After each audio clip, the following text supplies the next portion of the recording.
Le rap français est la musique la plus populaire en France depuis de nombreuses années. Bon nombre d'artistes ont connu le succès, la gloire, les certifications, les salles à guichets fermés et un amour inconditionnel de leur public. Mais parfois, des carrières basculent. Les artistes ayant consacré leur vie à bâtir un patrimoine musical et financier peuvent tout perdre du jour au lendemain. Parfois à cause de mauvais choix et de problèmes comportementaux, mais aussi à cause de coups du destin terribles.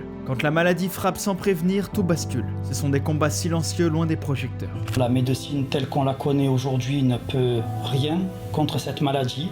Et puis il y a ceux qui nous quittent trop tôt, laissant derrière eux un vide immense pour leur fanbase et leur entourage. Et voilà, il allait se coucher, c'est la dernière fois que je l'ai vu, je peux même pas t'en dire plus, tu vois, rien que d'en parler, ça me rappelle des très mauvais souvenirs. Mais parfois ce n'est ni la maladie ni la fatalité qui frappe. La violence sournoise s'invite brutalement dans ses vies. Des tentatives d'assassinat, des coups de feu, des accidents qui laissent des séquelles à jamais. Selon les premiers éléments de l'enquête, le rappeur SCH était visé par l'attaque. Les victimes font partie de ses proches. On va explorer ensemble 5 drames qui ont bouleversé le rap français.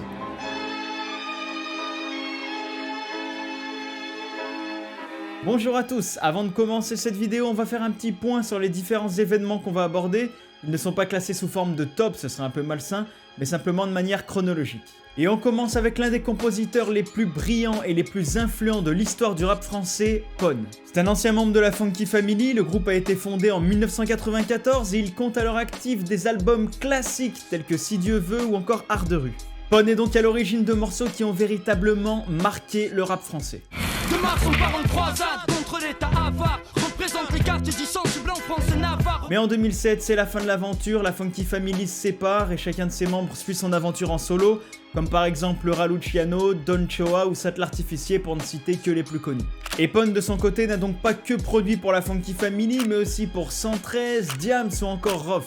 Ça s'étend donc bien plus loin que le rap marseillais, il a collaboré avec les meilleurs artistes français. Mais c'est en 2015 que tout bascule pour lui, subitement on lui diagnostique la maladie de Charcot. La maladie de Charcot, qu'est-ce que c'est? C'est une maladie dégénérative qui touche le cerveau et qui tue peu à peu les neurones moteurs. Ces neurones moteurs nous servent à contrôler notre corps, à marcher, à courir, mais aussi à parler et tout simplement à respirer. Il finit donc alité, il est totalement paralysé, il ne peut plus parler et est dépendant des machines pour vivre.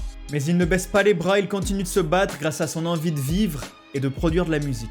Donc malgré sa maladie, il continue à être créatif et il utilise des technologies pour communiquer et composer de la musique grâce au mouvement de ses yeux. Et il peut également parler grâce à une voix générée par ordinateur. L'imitateur Marc-Antoine Lebré prêtera d'ailleurs sa voix pour qu'il puisse parler avec une voix qui ressemble à la voix qu'il avait initialement, et non pas une voix de synthèse plutôt générique. Il continue donc à produire et à vivre dans le monde de la musique et il met à disposition gratuitement tout ce qu'il a produit de 1990 à 2014 sur un site internet. Et en 2020, il va même sortir l'album Vision en collaboration avec Carlito de la Mafia Quinfri et il y aura notamment un featuring avec Ali. Et en 2021, il va sortir l'EP Listen and Donate dont tous les fonds récoltés sont donnés à l'association Tracadome qui aide les patients atteints de la maladie de Charcot. Et il rédige également son autobiographie Un peu plus loin qui retrace son parcours dans le hip-hop et le graphe et notamment ses premiers pas dans la Funky Family. Cette volonté de continuer et de rester investi dans le monde de la musique est un véritable exemple de détermination que nous offre Pon.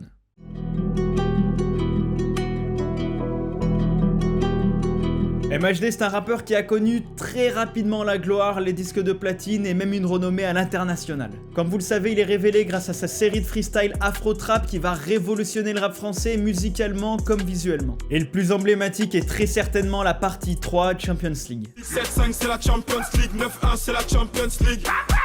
Il passe donc de livreur de pizza à star du rap français en un temps record et il va livrer son premier album en 2016. Tout va très bien pour lui, il est millionnaire, propriétaire d'une Mercedes qui va avoir son importance plus tard et il vit de sa passion. On se dit qu'il est parti pour faire une très grande carrière dans le rap français, mais tout va basculer. En 2018, juste avant la sortie de son album, il annonce vouloir mettre un terme à sa carrière sans donner aucun détail. Et son producteur va évoquer un burn-out pour expliquer ce retrait aussi radical du monde de la musique. Mais on apprend par la suite que dans la nuit du 5 au 6 juillet 2018, un homme de 23 ans est mort dans le 10e arrondissement à Paris, d'abord renversé par une Mercedes, puis pris à partie par 10 personnes, poignardées et frappé à mort. Et la fameuse Mercedes, qui était la même que celle de MHD, sera retrouvée incendiée. L'incident va être filmé par un témoin, mais aussi par une caméra de vidéosurveillance d'un restaurateur dans la rue. Et MHD est rapidement accusé de faire partie de la bande, d'être sorti de la Mercedes pour frapper la victime. Évidemment, les images de vidéosurveillance ne permettent pas d'être sûr à 100% qu'il s'agit bien de lui, Mais il y a un détail qui intrigue. Sur la vidéo, un homme lui ressemble et porte un survêtement Puma, un survêtement qui n'a pas été commercialisé par la marque,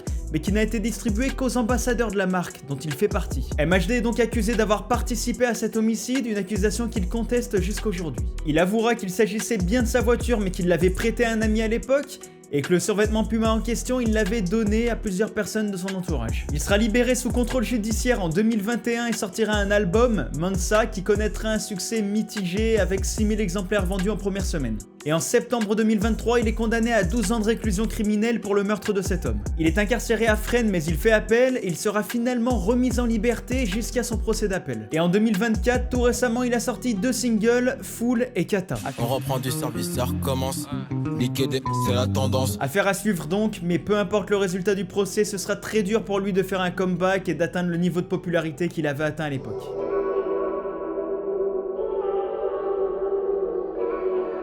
L'œuvre Esval était une véritable étoile montante du rap français. Il commence sa carrière en 2017 en postant de nombreux morceaux sur SoundCloud. Et il est vite repéré par Cocaine, le manager d'Al Capote, et Al Capote va très rapidement le prendre sous son aile. Et ils vont d'ailleurs sortir un EP en commun qui s'appelle Maria. Oh Maria, je suis trop high, j'arrive foncé au mariage. A la suite de ce projet, il signera chez Awa, le label de Core. Il s'est fait connaître par le grand public par des titres comme Tout s'en va ou Cette fille, mais surtout grâce à sa plume unique et sa vision du monde bien particulière. Là. Des coupes de malade, j'en fume la salade et je pense. Je me suis réveillé, t'étais pas là. Demande pas si ça va sur mon cœur, tu laisses des balles. La réédition de son premier album, Étoile Noire 2.0, lui permet même d'avoir son tout premier disque d'or. Il est donc en pleine ascension et annonce son deuxième album Mustafar en septembre 2022, mais il décède brutalement un mois plus tard à seulement 24 ans. Et sa famille a révélé sur son compte Instagram qu'il était mort d'une crise d'asthme, une maladie dont il souffrait depuis sa naissance. Et un virus qu'il aurait attrapé lors d'un voyage au Canada aurait aggravé la situation.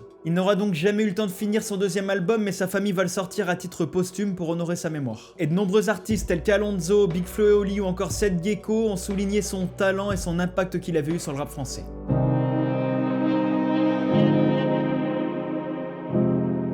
Bon, inutile de vous présenter SCH, c'est l'un des artistes les plus populaires dans le rap français depuis de nombreuses années. Et pourtant, tout aurait pu basculer pour lui dans la nuit du 25 au 26 août 2024. Alors qu'il se produisait dans une boîte de nuit à la Grande Motte, SCH termine son show et décide donc de rentrer à l'hôtel. Mais sur la route, dans le quartier du Grand Travers à Carnon, le van dans lequel il aurait dû se trouver est visé à l'arme lourde. À l'intérieur, il y a des proches de SCH, l'un est grièvement blessé et l'autre décède.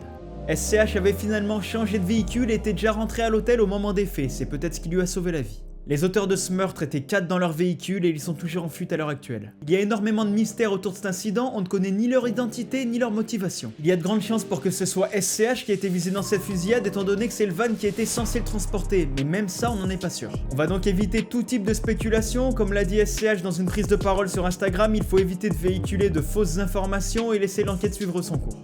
De son côté, SCH a très certainement été bouleversé par cet incident étant donné qu'il a perdu un proche et qu'il aurait carrément pu y passer. Il a par la suite annulé logiquement son show qui était prévu quelques jours plus tard au Delta Festival à Marseille. Il était de retour sur scène à l'occasion du Golden Cause Festival à Dijon, il est arrivé extrêmement bien escorté par des forces armées. Affaire à suivre donc.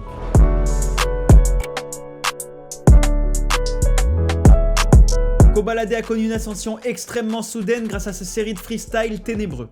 Moi j'ai ce que je te raconte, en vrai si tu béton c'est que t'es con. Et tout va bien se passer par la suite pour lui avec ses différents albums qui vont lui permettre d'accumuler les certifications et de connaître un immense succès. Mais à côté de ça, tout au long de sa carrière, il a connu des polémiques et des problèmes judiciaires. D'abord en mai 2020, lorsqu'il réagit à un article sur la mort d'un enfant de 14 ans tué par son père parce qu'il était gay, il réagit en disant « bien joué ». Quelques mois plus tard, il est impliqué dans un accident de la route à Marseille et prend la fuite. Il prend 3 mois de prison avec sursis et son permis est suspendu pendant 4 mois. Puis en novembre 2022, il est placé en détention provisoire après avoir été impliqué dans une violente bagarre en boîte de nuit. Mais après cela, Kobalade va donner l'impression de s'être très sincèrement rangé. D'abord, il clame dans différents médias qu'il a définitivement arrêté la consommation de stupéfiants. Il se range également et vit une relation de couple avec Weshden, et tout son entourage est unanime pour dire qu'il n'est plus le même et a réellement pris en maturité. Mais tout bascule pour lui au moment où il était peut-être le mieux dans sa vie. Alors qu'il était au volant de sa voiture, il provoque un grave accident à Créteil et son ami et styliste William Dogbay, qui était assis sur le fauteuil passager, décède. C'est un drame absolument horrible puisqu'il laisse derrière lui une fiancée et 2 enfants pour qui le drame doit être absolument insurmontable. Kobalade doit donc lui aussi surmonter ce deuil, mais les choses s'aggravent terriblement pour lui puisqu'il est également testé positif aux stupéfiants. L'analyse de sang révèle qu'il était à 1,3 nanogrammes de THC dans le sang, ce qui est peu. Il faut également savoir que le THC peut rester plusieurs jours dans le sang. Il n'avait donc peut-être pas du tout consommé le jour de l'accident. Quoi qu'il en soit, Koba est mis en examen pour homicide involontaire aggravé. Évidemment pour nous c'est impossible à juger, ce n'est d'ailleurs pas le but étant donné qu'on n'a aucun élément en possession, on ne connaît ni son état ni son allure au moment de l'accident. C'est pour ça qu'on veut également rester neutre dans cette vidéo, on ne veut en aucun cas émettre un jugement de valeur. Mais c'est un accident qui a peut-être tué sa carrière et qui est surtout dramatique pour l'entourage de son ami décédé. Et quelques jours plus tard, Koba a d'ailleurs pris la parole sur les réseaux sociaux pour expliquer à quel point il était dévasté. Zola, avec qui il a sorti un album récemment, et Weshden ont également pris la parole pour exprimer à quel point il s'était rangé et que le coup du sort est terrible. C'est la fin de cette vidéo, merci beaucoup de l'avoir visionné jusqu'à son terme. On aurait pu aborder d'autres drames tels que l'accident tragique de DJ Mehdi ou l'assassinat de LAS, mais on a souhaité mélanger histoire et actualité, on a donc fait cette sélection. N'hésitez pas d'ailleurs à nous dire en commentaire si le format vous a plu et si vous souhaiteriez avoir une deuxième partie. Et comme d'habitude, si ça vous a plu bien sûr et que vous souhaitez aider la chaîne, n'hésitez surtout pas à commenter pour nous dire que vous avez aimé, à mettre des likes, des partages et à vous abonner. Et sur ce, je vous dis à plus pour la prochaine vidéo.